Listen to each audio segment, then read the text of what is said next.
Hey, you will be watching part 5 of my attempt to get my entire channel called Who is Who in Hoaxology onto other channels. Now the reason I'm doing this is because it is vital for everyone to see that you have been lied to in almost every category of life. They are actors, and they are projecting a false reality. And so if you can see that it is consistently throughout history that actors have served as your heroes or your scientists or your medical people or psychiatrists, then you will realize that you can't really trust anything that's put in front of you in terms of the mass media. Now you can trust your own senses. You can trust your own personal relationships. But as far as going beyond that, it's very questionable. So I entitled this channel, Who is Who in Hoaxology. And I'm not sure such a word exists in dictionary, but I coined the term, possibly, Hoaxology, the study of hoaxes. So this is part 5 of my attempt to get all my videos on this channel out into the public and other channels that I have. And I'm going to start with this one here on Oppenheimer.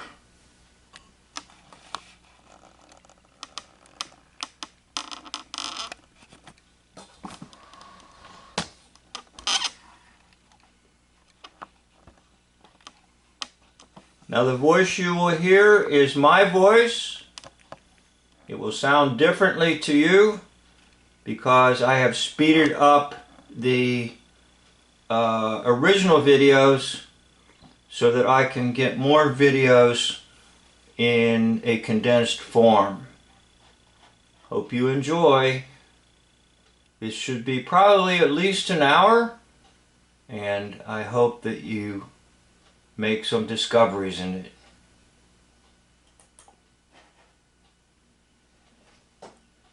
We first responded to the question, what do scientists think, by saying that they think a variety of things, and this is only natural. On the one hand, they hoped that this instrument would never be used in war, and therefore they hoped that we would not start out by using it. On the other hand, they hoped, or other people hoped, that it would put an end to this war, save countless lives, put an end to a butchery that had been going on for many years and had been marked by atrocities, concentration camps, murderous raids on cities, Rotterdam, Dresden, Tokyo itself. You ask yourself, would the Japanese government has been constituted, and with its bitter division between the peace party and the war party, would it have been influenced by an enormous... So you've been listening to Mr. Robert J. Oppenheimer, J. Robert Oppenheimer.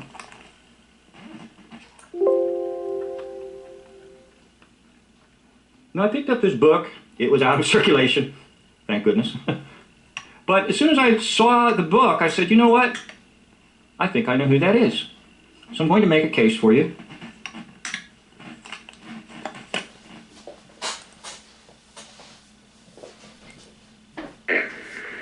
And we can make life a little easier for the unfortunate ones already stricken. You've heard a lot about the 4 freedoms. We know they're worth fighting for. Well, let's add a 5th freedom. Let's fight for freedom from pain. For little Julia, for the thousands like her. Give all you can, as often as you can. It will be money spent for happiness. Thank you, Robert Young. This appeal is a part of the 1951 March of Dimes campaign. Yes, I believe J. Robert Oppenheimer was played by none other than Robert Young. All right. Panel, as you know, in the case of our mystery challenge, we go to a different form of questioning. You ask questions one at a time, in turn, moving clockwise, and we begin it all with Arlene Francis. Are you a performer in the picture business? Yeah. Okay, so I'll do my usual for you, the pic triumph, and it doesn't come up as high, but nevertheless it doesn't stop me. Okay, on your left is the character we know as J. Robert Oppenheimer, the so-called atomic scientist that helped to develop the atomic bomb, which never existed. It's nonsense. But you'd like to believe it. Oh, I did. Please don't think that when I do these videos, somehow I was exempt from hoax history. I was not. I was fascinated by it. How an atom could be split, and then there's some type of powerful explosion. No, the only explosion that occurred was in your brain. The only thing that was split open was your skull, and they dumped nonsense into it. Because in the Greek language, the word atom means that which cannot be split. So it's double talk. It's nonsense. So J. Robert Oppenheimer, the nonsense maker, was played by, over here, Robert Young, the actor. Now, the reason that the meter doesn't come up too high, I believe, is because they've taken the cheeks of J. Robert Oppenheimer and sort of sucked them in, and I'll show you on the book what I mean. If you look on the book, you see the cheeks are kind of sucked in. So he's kind of missing a lot of the area around the cheeks to puff out his face. But if you puffed out his face more, it would match much better with the photos of Robert Young. So the whole atomic dawn is nonsense. J. Robert Oppenheimer, played by this man over here, actor Robert Young. The dates of so-called birth seem to match within a few years. The location seems to match of where Mr. Oppenheimer was and where Mr. Young was doing all his filming. He was in about 100 movies. He produced the famous television show he starred in the famous television show Father Knows Best. So he was given the TV Father of the Year award. So who's the father of the atomic dawn, atomic age? J. Robert Oppenheimer. He also did a movie called Marcus Welby, and that led to a television series, well over 100 films, a lot of television appearances, and a lot of hoaxing, like I showed you, during the polio scare, to raise money. Again, all part of the hoax live system. J. Robert Oppenheimer, played by Robert Young. And that might be another clue that actually his first name begins with J, and even the title of this book is the biography of Robert Oppenheimer. But other places you have J. period Robert Oppenheimer. So that might be another clue. His first name Robert, same, nonsense, no atomic age, no atomic dawn, no atomic dawn, no atomic bomb. Anyhow, you got the point, so thank you for watching. End of video.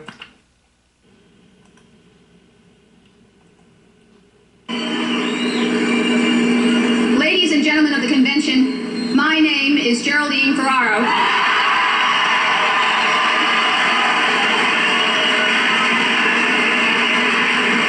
We don't know what your name is for sure. You take on hoax names. I stand before you to proclaim tonight, America is the land where dreams can come true for all of us. What type of dreams? You know, there are several types of dreams. One of them is a nightmare.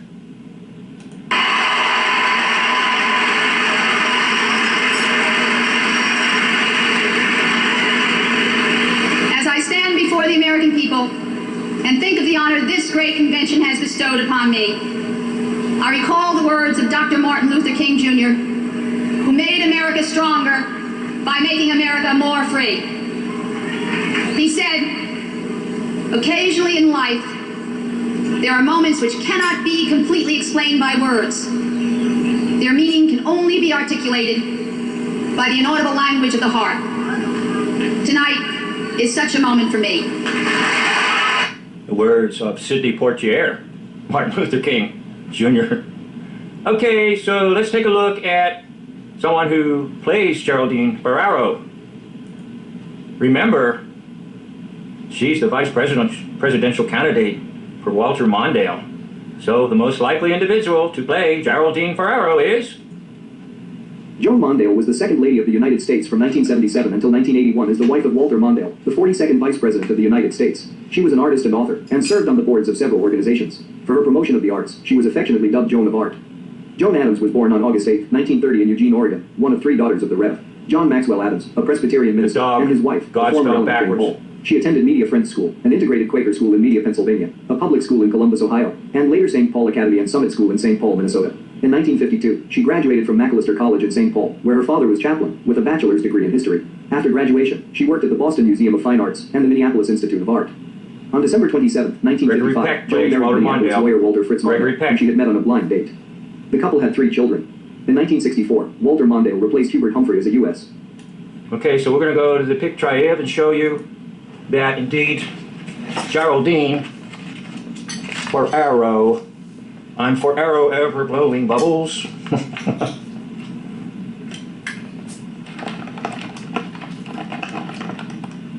Geraldine Ferraro is Joan Mondale. Or put it another way, Joan Mondale is Geraldine Ferraro.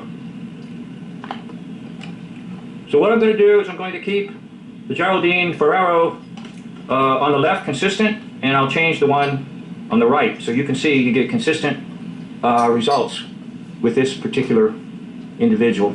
62% match, 49% match, 62% match, 62% match, 55% match. So Geraldine Ferraro is none other than Joan Mondale. And who plays Joan Mondale? Well, I haven't nailed that yet, but the most likely suspect would be whoever was married to Gregory Peck, because Gregory Peck plays Walter Mondale. So all politics is just nonsense.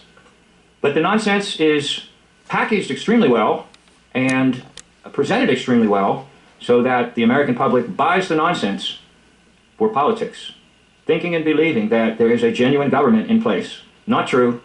There's only a phony government in place. I'd like to thank you for watching this video. End of video.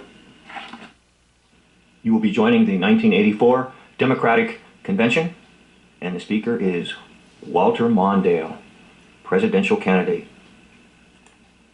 Thousands of Americans who welcome me into your homes and into your businesses, your churches and your synagogues, I thank you. You confirm my belief in our country's values, and you help me learn and grow. So tonight we come to you with a new realism, ready for the future. Realism. What type of real? R-E-A-L or R-E-E-L? I suggest it's the latter. A reel of film. Capturing the best in our traditions. We know that America must have a strong defense and a sober view of the Soviets. We know that government must be as well managed as it is well-meaning. We know that a healthy, growing private economy is the key to the future. We know that Harry Truman spoke the truth when he said, a president has to be able to say yes and no, but mostly no. Look at our platform. There are no defense cuts that weaken our security, no business taxes that weaken our economy, no laundry lists that raid our treasury. We are a wiser, strong... I'll pause it there. I can't resist jumping in. I've recently discovered Harry Truman was Jimmy Durante. Now you knows.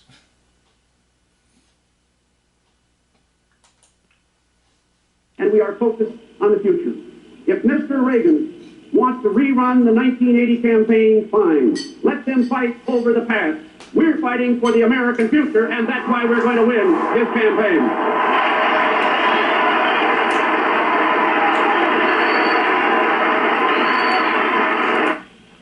So the speech focuses on what we know. We, the truth community, know that all politics is fake. And the one that you observe there is just an actor. And so we'll get some help on that.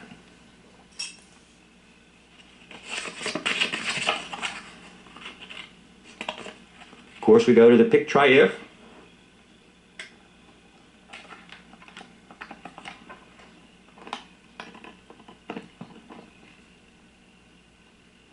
Okay, who really gave that speech? Gregory Peck. Mondale on the left, Peck on the right.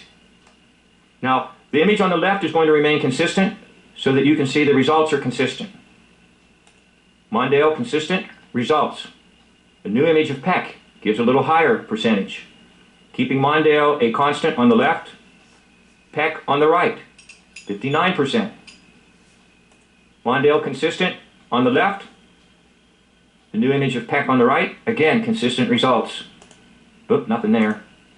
Okay, we'll have to go to another set that I've done. And let me get there for you. Whoop, sorry about that, just hold on. I'll get there. Okay, there. Now this time, the consistent one will be on the right. Peck on the right, Mondale on the left. Okay, Peck on the right, Mondale on the left. Okay, keeping the image of Peck consistent, that one yields 75%. Keeping the image of Peck consistent on the right, 45%. Okay, we'll go back to the highest level, which is there. So basically speaking, all politics is fake. All. A-L-L. And yes, I'll dare to say even your local community politics has a lot of fakeness in it. Now the higher up you go with the higher offices, the more fakeness you'll find.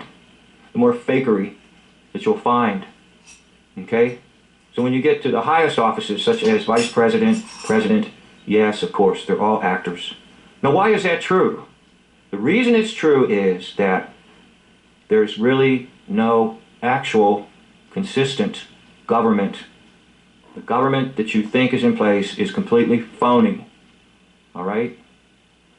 And any chance at having a real REAL government has been long buried in the gravel of time. So all that you see before you are actors. And that's what the news is. That's what all these conventions are, Democratic, Republican convention, so forth. They're just actors, like Gregory Peck, playing the role of Walter Mondale. I'd like to thank you for watching this video. End of video. Hey, I've been watching this series here called Indian Wars, and it's a 5-part documentary series on the Indian Wars. I'm not going to start exploring that topic with you, but I'm going to show you a photo that they use in, well, not every segment of the 5-part series, but at least 3 of the 5. This photo appears. And I have half of it draped. Now, the reason I have draped half of it is supposed to be a white man who was butchered by the American Indians with arrows and all kinds of things, and he's naked. So I am not showing the lower half of the photo. That's why there's a curtain there on my television screen. So this photograph is kind of meant to persuade people that American Indians were so barbaric and bloodthirsty and just couldn't wait to wage war on the white settlers in the West, all of which is a lie. And I'm going to show you in several other videos that the Indian Wars are just like all other wars. They are phony. So in this photo, you're immediately struck with the idea, oh, this is so horrible. Now, what you don't realize is that it's all demonic. So if you look over to where the head is supposed to be, what is that? Just above the neck area, what is that? And then you look at the arrows, and they just go straight through into the ground, which doesn't make a bit of sense. And another thing that doesn't make any sense is if there are some arrows in a person's body, eventually they're going to try to pull them out. So this whole thing is pretty crazy. But what I want you to see is the background. And by that I mean the little blobs above the so-called corpse. Those are demons looking at you. Now I'm going to magnify it. Maybe you can see them just right now. But as I magnify it, it will be a little more obvious to you.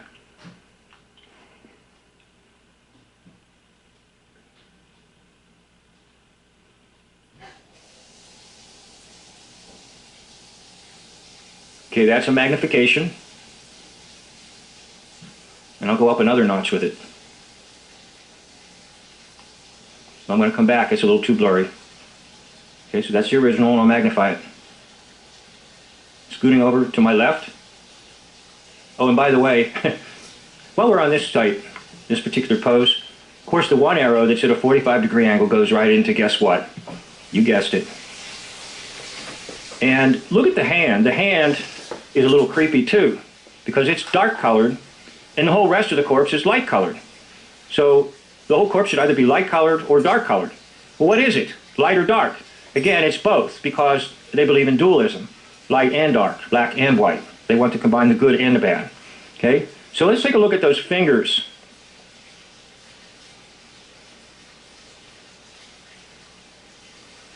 Now it looks like there's almost like a claw there growing out. It's just not natural. Let's try to magnify it again and see if it helps. It's a little too much, so we'll go back. Once again, back to the hand. Why is not the whole body darkened? Okay. Now we're going to go up to the top part and have you take a look up there. There's where you can see the demon heads real easily. You see them? They're everywhere. We'll scoot off to the right. Now this would be passing the body down by the feet. But again, I have a drape over it so the male part is not exposed.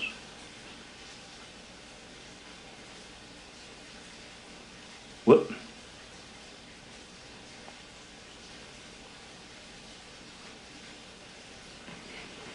Okay, let's try it again. And we'll go up, we'll magnify it and go up. Okay, there's where all the little demon heads are. Can you see them? And then I'll scoot off to the right.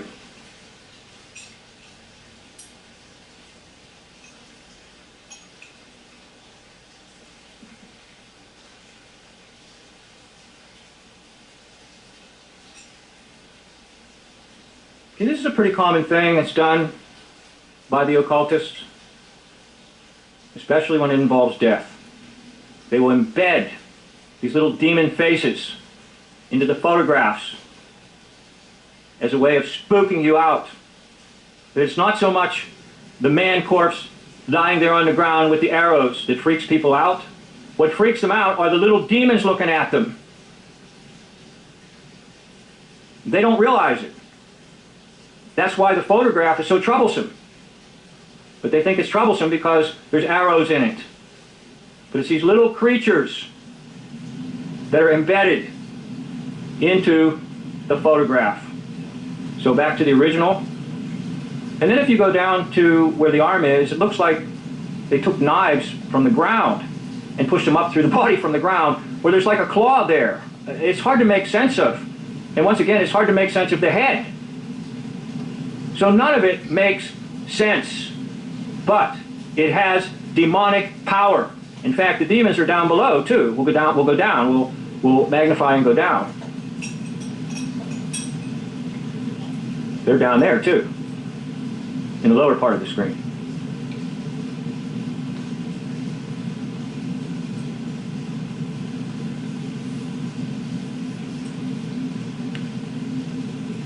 Well, that's supposed to be the head, I guess. Even that don't make any sense. But it's those little demon creatures that really spook people out. And they think the whole thing is spooky because it's a corpse on the ground with arrows sticking in it. Well, the real power of it is those demons embedded in the photograph. And once again, that was in the documentary series, and it was cited at least 3 different places, 3 different parts of the 5-part Indian Wars. There were no Indian Wars. There were lies about the American Indians. And hence, more phony wars. I'll have more to bring to you on this subject. Thank you for watching. End of video. So why did D.W. Griffith, the great film producer, director, actor, in his epic film, The Birth of a Nation, quote, Woodrow Wilson? And the quote is in front of you. Now, the film, The Birth of a Nation, is considered to be the greatest racist film ever made. And D.W. Griffith is considered to be one of the leading film directors that paved the way for the movie industry. So why was this true? Sorry about that. These things happen to me. Why was it true that D.W. Griffith would cite Woodrow Wilson in his movie? Now, we're also told that when the movie came out, The Birth of a Nation, there was a special screening at the White House. And at that special screening, Wilson will proclaim that it's like writing history with lightning because it's all true. The 1915 film, Birth of a Nation, and Woodrow Wilson.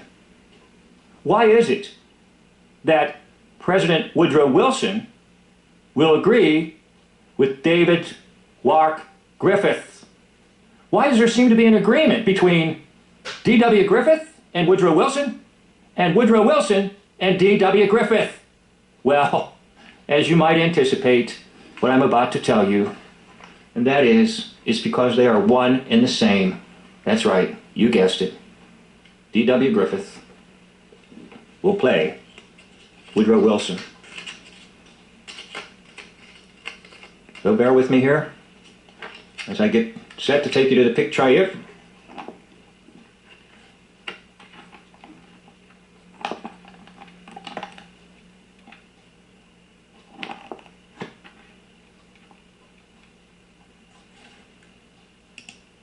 Now this is my highest match. Woodrow Wilson on the left, D.W. Griffith on the right, 81%. Now that's my highest match. All the other attempts to make the comparison are not as high, but they're good, they're excellent. But we're going to start out with the highest match. Woodrow Wilson is played by D.W. Griffith. Now, D.W. Griffith did some acting. So it's not as if he's just simply a movie director. He started out in acting, so he does have acting abilities. And he used them quite well to portray this character called Woodrow Wilson, who was governor and also president of Princeton. Just a fictional character, Woodrow Wilson. But the actual individual that will play Woodrow Wilson in history is D.W. Griffith. So here's some other matches for you. Okay, Wilson on the left, Griffith on the right, 62%. Wilson on the left, Griffith on the right, 62%. They all turn out pretty good in terms of the statistics. 55%, 66%, 62%. And notice what I did, I tried to keep the same image of Wilson for a few of them. So the same image of Wilson on the left with a new image of Griffith on the right. The constant is on the left, Wilson.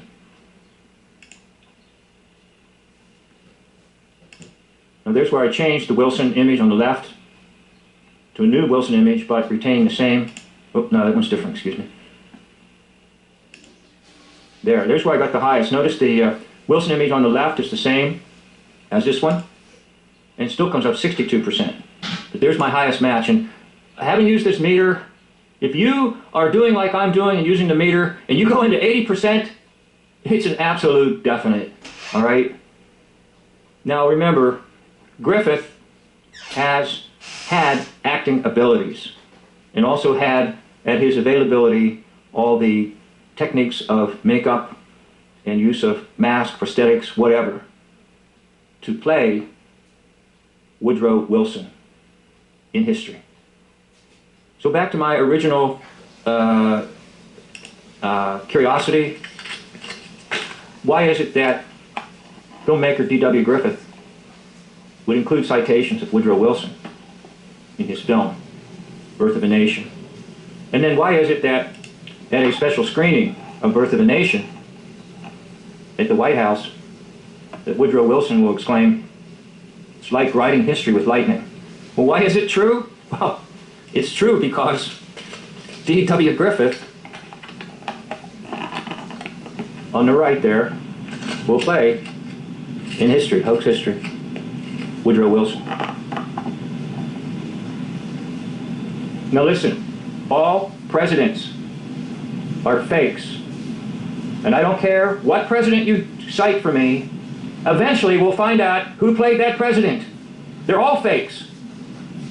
Because we, the dwellers in the land called America, we live in a fantasy world.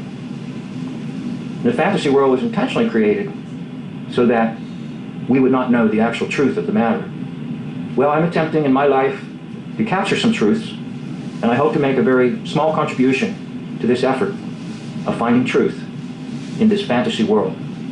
Woodrow Wilson was played by D.W. Griffith, the great film director in the early era of film, the era of silent film, and the one who gave the world The Birth of a Nation, and later a sequel follow-up called Intolerance. I'd like to thank you for watching this video. End of video. Well, it looks like I'm going to have to do a remake of a video that I thought would be just fine, but it appears as though it got blocked.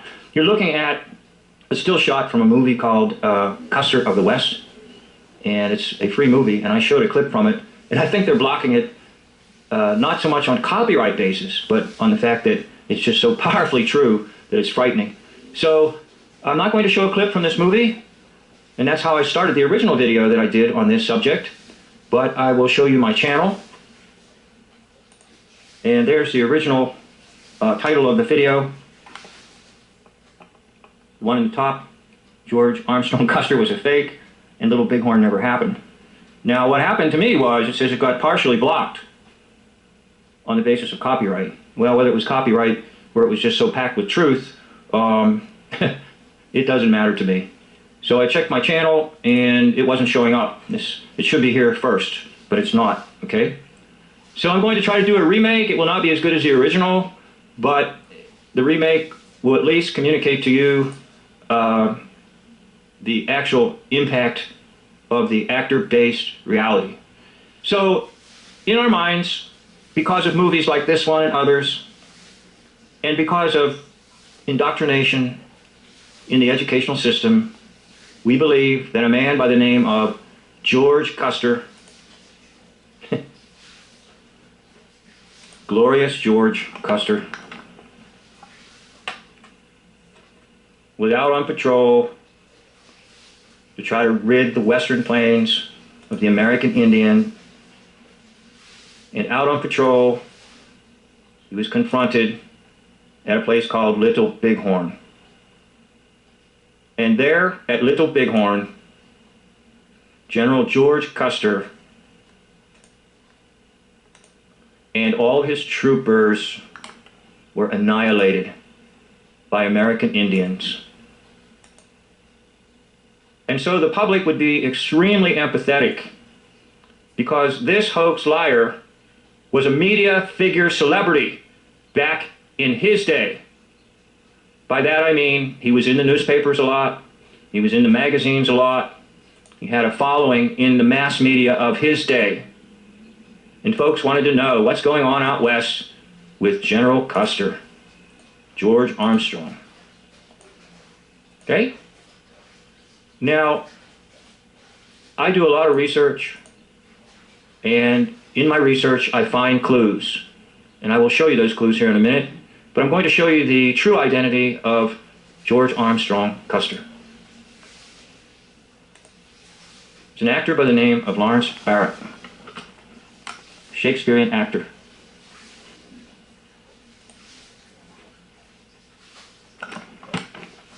You can almost see it immediately, right? Especially the early photos of George Armstrong Custer and his curly hair, okay, in his early years.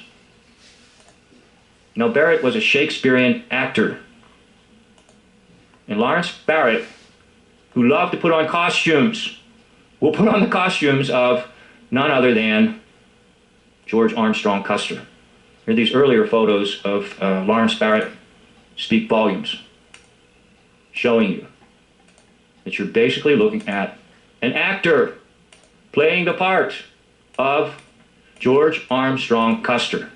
So let me go to the picture, and that will help you.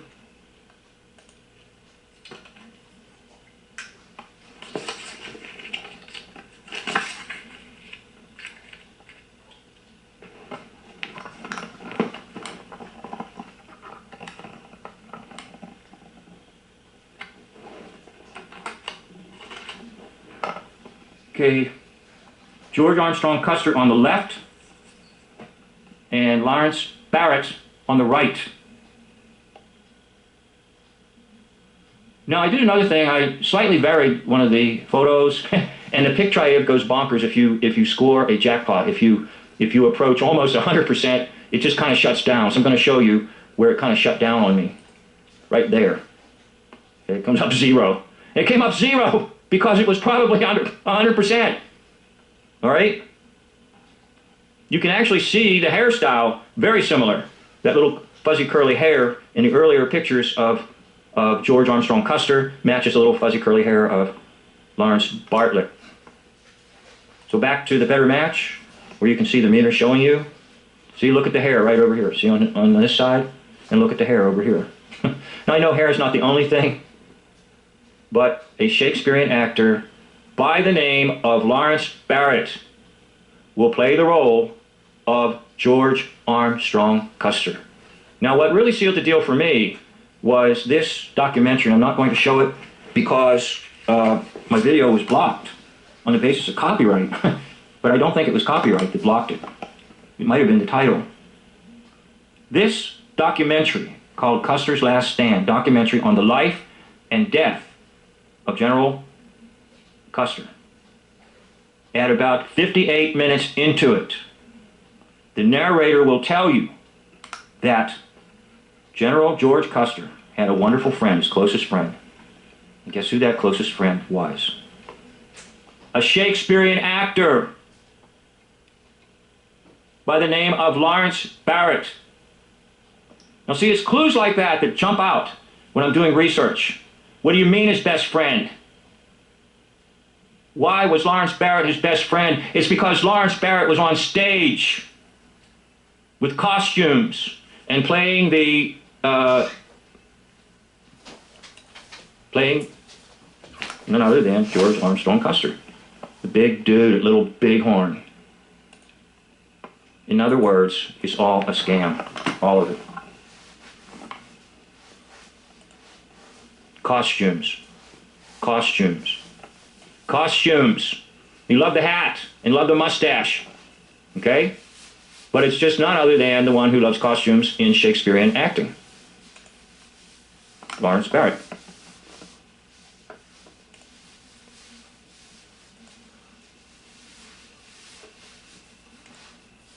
Okay, so did it really happen, Little Bighorn? Well, if you know that Custer is a fake, what do you think about Little Bighorn?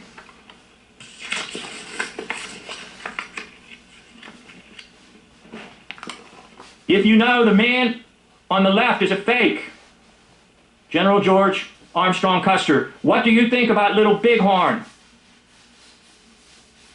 I'm just going to end it right there, and I'd like to say thank you for watching, and this concludes the video.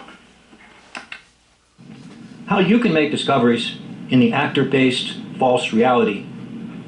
So I'm going to try to walk you through a process that may help you make discoveries. Now, the one that I'm referring to in particular here are my vids on George Armstrong Custer. Now, originally I did this video here, George Armstrong Custer was a fake, and Little Bighorn never happened. Well, it got partially blocked, or maybe totally blocked, but it did not appear in my channel at all here in the United States, so I thought, oh my gosh, I gotta redo it. So I redid it with this one, called George Armstrong Custer, The Last Stand Does Not Stand My Test. Now, how did I get to this point? How do you deal with the actor-based reality system, or the Hoaxology system, and make discoveries? Well, first of all, it starts with an interest. Okay, now I have a lot of videos around my home residence, and the video in particular that I was interested in making a video about would be the Indian Wars. So I have a copy of this, the Indian Wars 5-part documentary, and I decided to watch it, all 5 parts. And as I watched it, I took a few notes, but I'm watching the videos for clues and things that would sort of pop up at me, and I could make some discoveries.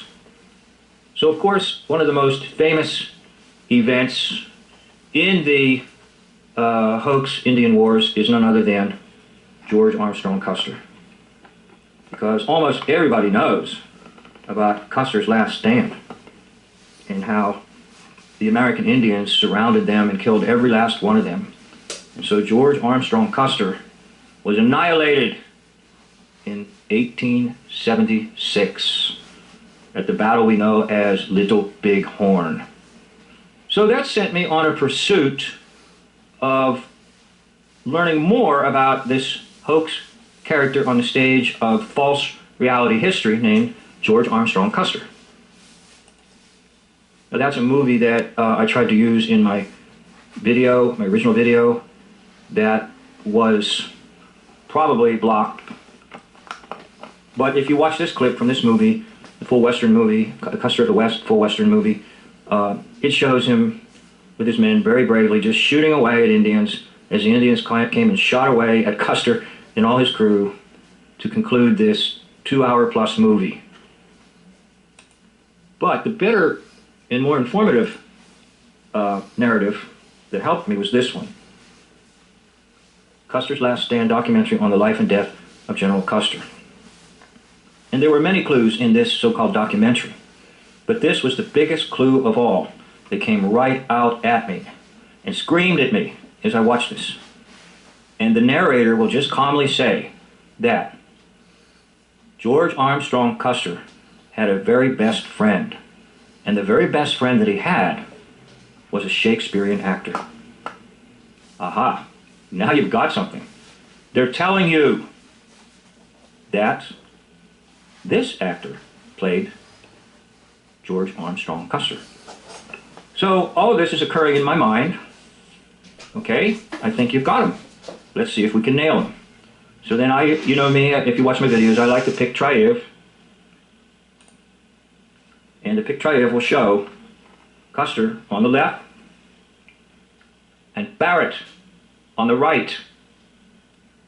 72% match. Now, one of the other things that I tend to look for is like the nose, the mouth, sometimes the ears. It's hard to get too close on the ears, or just a general impression. So the general impression of this is take a look at the hair on this side. My right would be their left. Take a look at the hair over here on Barrett, Lawrence Barrett. And take a look at the hair over here on, supposedly, General George Custer. It's almost a perfect match, just the hair. So this is an early photo of Custer here on the left. And obviously that's right when he's getting started in his hoax image that he's presenting on the stage of actor-based reality. And then if you just look, generally speaking, at it and forget the meter and just say, well, what about the eyebrows? The eyebrows look pretty close. What about the nose? In my view, the nose looks almost absolutely perfectly identical. And then, of course, the mouth looks pretty good, too. And so just my own eyes can tell me it's the same individual. So now I have pretty much the proof that, yes, it's the same. Next step. I always like to look at dates, okay? And by that, I usually mean the framework of, generally speaking, the individual that's in hoax history, and then the individual that plays them. So if we look carefully here on the dates for Custer, we will see that his birth date is 1839. Okay, 1839. So then I jump and say, well, what about Lawrence Barrett? What's the birthday of Lawrence Barrett? Birth year. And I'm not too worried about the actual day. Sometimes there's a pun on the day that they're born. Take a look. 1838. Now the date of death doesn't matter, because this actor, this Shakespearean actor, will die in 1891. But the character of George Custer dies where? At Little Bighorn, 1876. So as far as Barrett is concerned, he's basically done on the stage of hoax history with this character, George Custer. And he, meaning Barrett, can continue his life on the stage playing Shakespearean plays. Or perhaps Barrett will play another role in hoax history and take on another persona in hoax history. Because when they're good, they're good. And they recycle them, and sometimes they'll use them in multiple roles at the same time, if they're really good. And an example of that would be the one we know as Abraham Lincoln. Because Lincoln will play Jefferson Davis. He also plays John Brown. There's another one that he plays, I forget which one it is. But anyhow, you can take the same actor and put them in multiple roles, possibly even at the same time. So there you have it. And there is how I nailed Lawrence Barrett. And you can actually just see this almost immediately by looking at the little photos here on Wikipedia. Lawrence Barrett playing George Carson, or George Carson. George Custer. Barrett. And Custer. Custer and Barrett. Okay? And then once you do that, you've got, as hoax liar Paul Harvey used to say, the rest of the story. I'd like to thank you for watching, and I'd like to encourage you to give it a try, especially if you have some type of suspicion. Your mind will want to dismiss it, but I'm telling you, you need to pursue it. And if you pursue it, you just might be surprised what you discover. Thank you for watching. End of video. Gentlemen, the warhead is ours. Patch me through to the United Nations Security Secret Meeting Room. Gentlemen, my name is Dr. Evil. In a little while, you'll notice that the Kremlin-Kastani warhead has gone missing. If you want it back, you're going to have to pay me $1 million.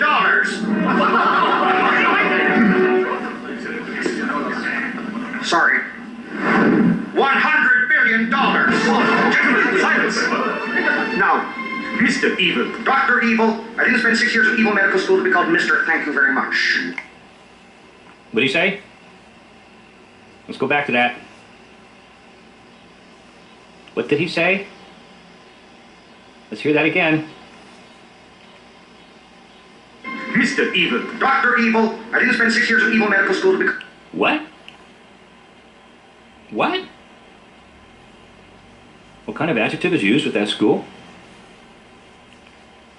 Spent 6 years at Evil Medical School to be called Mr. Thank you very much. It is a book. What? What? Hey, let's hear it all again. Come on now. Sorry. $100 billion. Gentlemen, silence. Now, Mr. Evil. Dr. Evil. Doctor. And where did he get his credentials for a doctor? I didn't spend 6 years at Evil Medical School.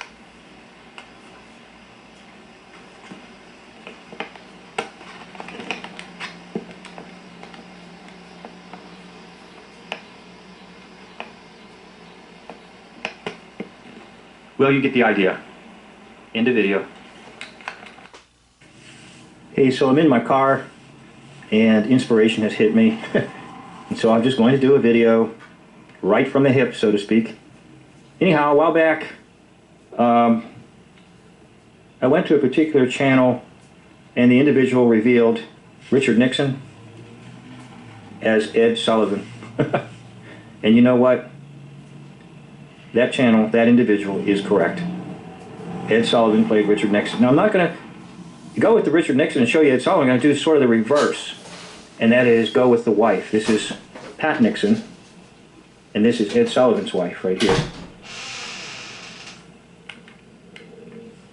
Pat Nixon, Ed Sullivan's wife.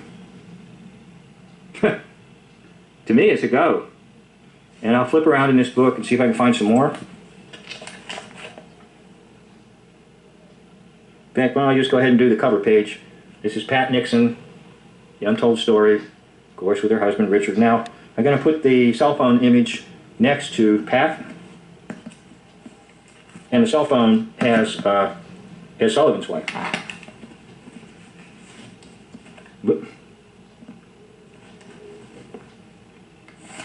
Oop, I'm sorry, I can't seem to hold it straight for you there. Like I say, I get inspiration.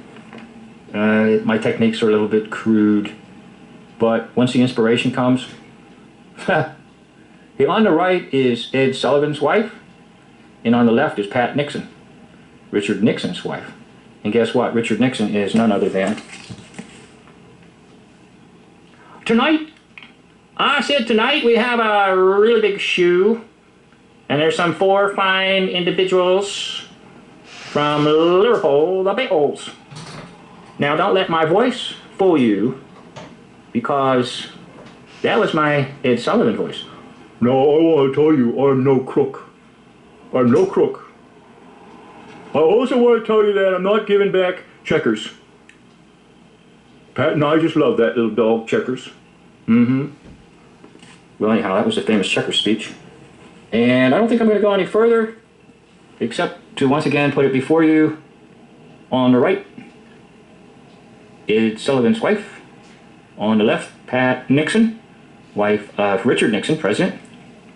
And Richard Nixon was played by Ed Sullivan. All right, you can go ahead and doubt it. This one's done by simple eyesight. But I think we got a match here with Pat Nixon and the wife of Ed Sullivan. I'd like to thank you for watching this video. End of video.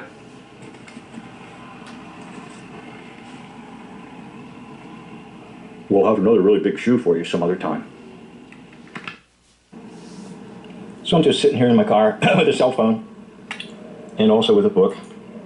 And on the left you have early Pat Nixon and Richard Nixon. Kind of skinny. And over here we have sort of early Ed Sullivan and Pat Nixon. Now notice in this Nixon Sullivan, Ed Sullivan and Pat, Ed Sullivan and his wife with the golf clubs. If you follow the golf club down to her leg, there's part of the M, and then her other leg and his leg, and that would give you your M for Mason. Now also golf clubs are magic wands. The one really famous for that is Bob Hope, carrying around a golf club everywhere he went. It actually was a magic wand, a rod, like in Exodus. The rods of the magicians of Egypt. Yes, there is power in the rod. And if you don't believe that, that's why Hollywood exists. It's the wood from which the magic wands were made, Hollywood. So hence you have magicians here, and you have supposedly Richard Nixon, supposedly Pat Nixon, who's really just Ed Sullivan and his wife.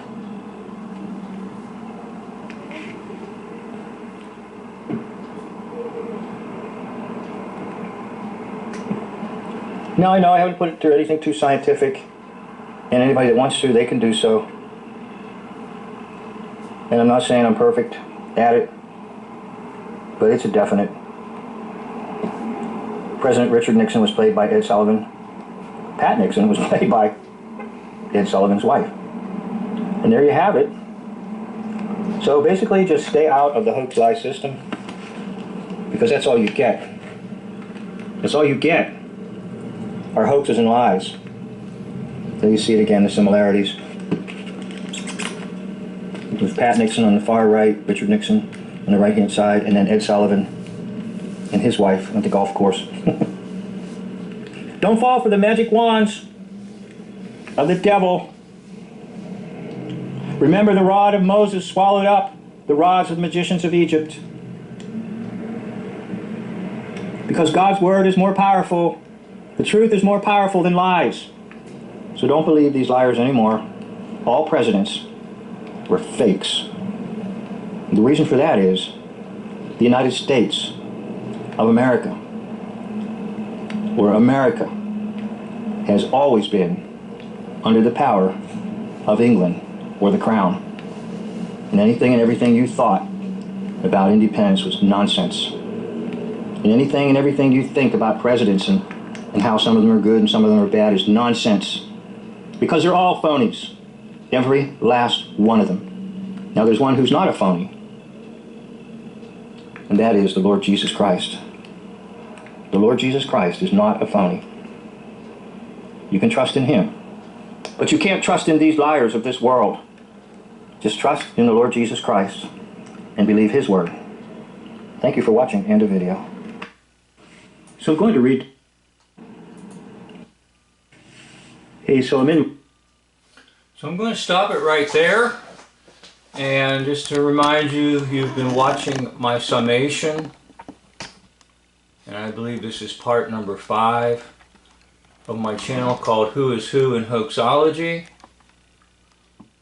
And today's date of recording is the 18th of May, 2023.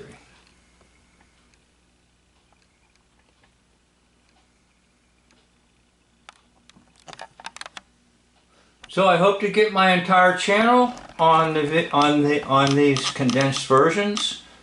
And at the time of doing this channel called Who is Who in Hoaxology, I have 173 videos. Thank you for watching. Stay tuned for more. There's more to come. Don't change the channel. And I'm not going to ask you to hit the like button or hit the subscribe button. And please share this with all your friends. That is so stupid. I'm not monetized and I'm not making any money off of anything. My delight is to give you truth and puncture this hoax lie system and get you where you need to be, out of it, and just enjoying the life that God has given you. So I would just like to express my thanks to you if you completed the end of this video. End of video.